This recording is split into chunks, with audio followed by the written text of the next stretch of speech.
इस घटना को देखते हैं और क्या है आपका किस तरह से लोगों के प्रति रवैया है? देखिए, मैं आपको बताना चाहता हूं कि मेरा नाम श्रवण सिंह राजपुरोहित है और जो राम लखन यादव जी थे वो आप ये नहीं कह सकते हैं कि वो कोई वो थे, वो हमारा एक परिवार था। तो रामनवमी से और अन्य जो भी धार्मिक कार्य रहते थे हम उनको बाबा के नाम से ही बोलते थे और उनसे हमारा कांटेक्ट था। ये घटना आज की नहीं है, ये जो पुलिस आज की घटना बता रही है, मैं आपको बताना चाहता हूँ 2023 से इसकी शुरुआत हुई थी। जब 2023 में लोग इसी प्रकार से रात को यहाँ पे पोजीशन लेने के लिए आए थे, उस टाइम पुलिस ने केवल इनके ऊपर एनसी ली थी, जबकि उस टाइम पे भी हथियार मिले थे पुलिस को।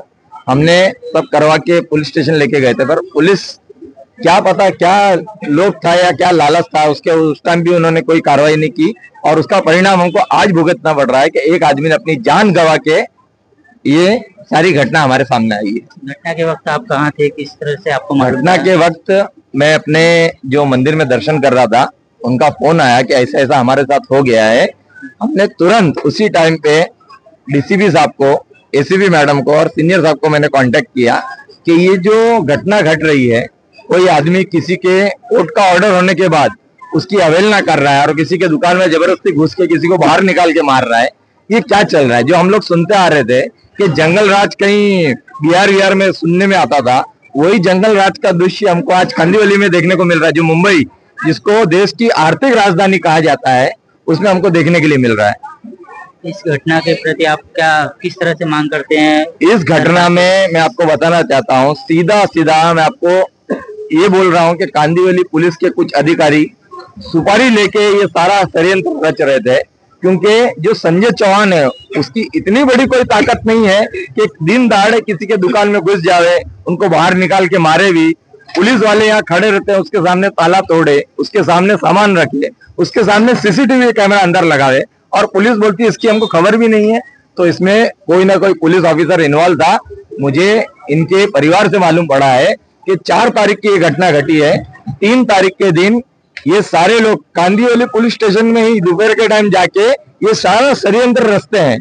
तो वो कौन से ऑफिसर है, हमने आज सीनियर पीआई आए थे, हमने डीसीपी साहब है, हमने एसीपी मैडम से मांग की है कि जो भी ऑफिसर इसमें इन्वॉल्व रहेगा उसको आप तुरंत के तुरंत सस्पेंड कीजिए और सस्पेंड ही नहीं, उनके ऊपर इंक्वायरी करके 120 भी धारा लगा के उनके ऊपर केस भी रजिस्टर होना चाहिए, क्योंकि किसी की जान गई है और अगर जान उनके कारण गई है तो वो भी उतने ही दोषी है जितने के वो आरोपी है।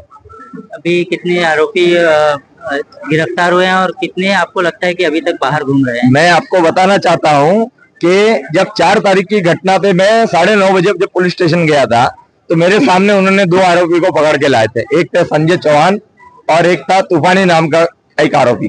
तो उस टाइम जो ड्यूटी ऑफिसर थे हेमंत गीते साहब, उन्होंने मेरे को पूछा कि ये जो तूफानी है ये वहां पे थे क्या? तो बोला साहब देखो मैं तो वहां था नहीं, जिसको मार लगी आप उससे पूछिए कि वो आते नहीं। तो मेरे सामने ही राम लखन यादव जी से उन्होंने पूछा और राम लखन यादव जी ने मेरे सामने कहा कि ये आदमी मुझे मारने में था। तो साहब ने बोला कि ठीक है, हमको यही चाहिए था, अभी ये आरोपी हो गया, हम इसको पकड़ के अंदर रखते हैं। दूसरे दिन जब इनकी मृत्यु हो जाती है और मैं पुलिस स्टेशन जाता हूँ और मुझे मालूम पड़ता है 6 तारीख के दिन जब मैं पुलिस शताब्दी हॉस्पिटल जाता हूँ तो मुझे मालूम पड़ता है कि तूफानी नाम के जो आरोपी को इन्होंने पकड़ा था उसको इन्होंने छोड़ दिया है। तो मैंने बोला सर उसका आई विटनेस मैं खुद हूँ, मेरे सामने आपने आरोपी को पकड़ा है और अगर आपको मेरी बात पे यकीन नहीं है तो कांदिवली की फुटेज आप चेक कीजिए।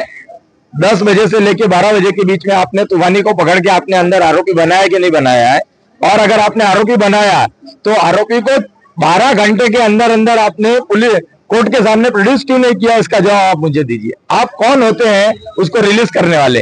यानी कि कांदिवली के पुलिस अधिकारी अपने आप को जज साहब भी समझने लग गए कि वो किसी को छोड़ भी सकते हैं, किसी के ऊपर नाना प्रकार की धारा भी हटा सकते हैं। तो अगर आप इसका जवाब दे दीजिए तो हम लोग उसमें चले जाते हैं। इसके लिए हमने मांग की है कि जो भी ऑफिसर इसके अंदर इन्वॉल्व था उसको आप तुरंत के तुरंत सस्पेंड कीजिए और जो नेतागण, जो आम आदमी और चाहे जो पुलिस वाला इसके अंदर इन्वॉल्व था उसको भी आरोपी बना के आप इस केस के अंदर उसको धकेलिए। तब आम जनता को ये कानून के ऊपर विश्वास होगा कि हमारा कानून आम जनता की बात मानती है। वरना यहाँ तो ये चल रहा था कि पैसा फेंक और तमाशा देख, यही हम देखते आ रहे हैं।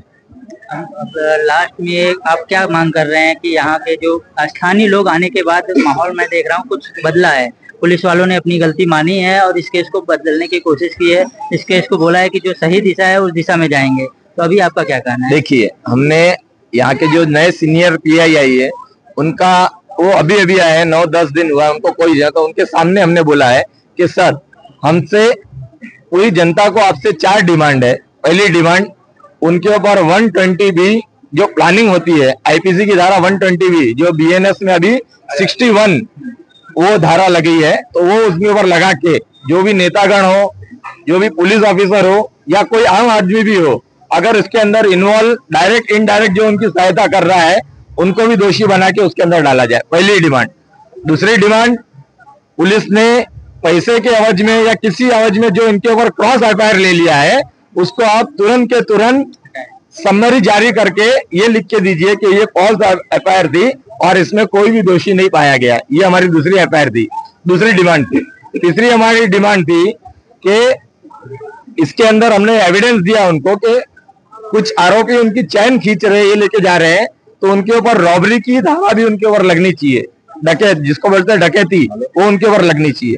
और चौथी, हमारी मुंबई के सीपी देवन भारती जी से अपील है कि हम चाहते हैं कि हमारी जो इन्वेस्टिगेशन है या तो आप क्राइम को दे दी जाए या तो सीबीआई को दे दी जाए, और अगर आप इतना भी नहीं करते हैं तो कम से कम कांदीवली पुलिस स्टेशन छोड़ के अन्य कोई भी पुलिस स्टेशन को हमारी इंक्वायरी दे दी जाए, ताकि हमको वहां से न्याय मिलने की उम्मीद है। वरना यहाँ पे जितने भी ऑफिसर है, हमको ऐसा लग रहा है कि सब इनके लिए काम कर रहे हैं, कोई भी राम लखन यादव या जो पीड़ित है उसके लिए कोई भी आज तक किसी ने काम नहीं किया है। हम 2 साल से उनसे न्याय मांग रहे हैं और 2 साल के बाद एक आदमी अपनी जान गंवा देता है, कोर्ट का ऑर्डर होने के बावजूद भी वो अपनी पोजीशन नहीं ले पाता है, ऐसा माहौल यहाँ पे क्रिएट कर जाता है। यहाँ के व्यापारियों के अंदर चिंता है कि कल जो आज राम लखन यादव जी के साथ में हुआ है, कल हमारे घर में भी कोई हमको जबरदस्ती बाहर निकाल देगा, हमारे ऊपर भी एफआईआर करवा के, हमारे ऊपर नाना प्रकार की धारा लगा के हमको भी हमारे घर से वंचित कर देगा। तो ये डर का माहौल दूर होना चाहिए। पुलिस प्रशासन बरोबर इनके साथ न्याय करे और जो पुलिस इसमें शामिल है उसकी इन्वेस्टिगेशन खुद सीबीआई द्वारा कराई जाए या क्राइम द्वारा कराई जाए, या तो देवन भारती जी अपनी एक समिति बना के गठित करके इसकी इन्वेस्टिगेशन पुलिस द्वारा कि कौन सा पुलिस ऑफिसर इसके अंदर इन्वॉल्व था उसकी छानबीन कराई जाए। अगर ये नहीं करवाते हैं तो आज तो हमने इनसे आश्वासन ले लिया है, और अगर नहीं होगा तो गणेश नगर की एक एक जनता, एक एक लोग अपना न्याय मांगने के लिए देवन भारती जी के पास भी जाएंगे और कांदीवली पुलिस स्टेशन का घेराव भी हम लोग करेंगे। धन्यवाद।